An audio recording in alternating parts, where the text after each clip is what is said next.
Nu skal Kasper have kulde på. Vi lægger ham ned.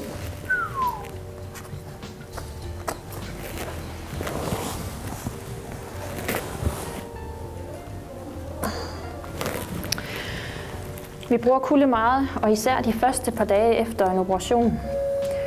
Vær opmærksom på, hvis hunden er barberet, at lægge et tyndt klæde på, men ikke for tykt, heller så kulden ikke kan trænge igennem. Kulden skal have god kontakt til benet og skal ligge på i 7-10 minutter. Vær opmærksom, hvis din hund er blevet korsbåndsopereret og har fået en TTA-operation, ikke at lægge den direkte oven på pladen, som i så fald vil ligge cirka her på siden af knæet.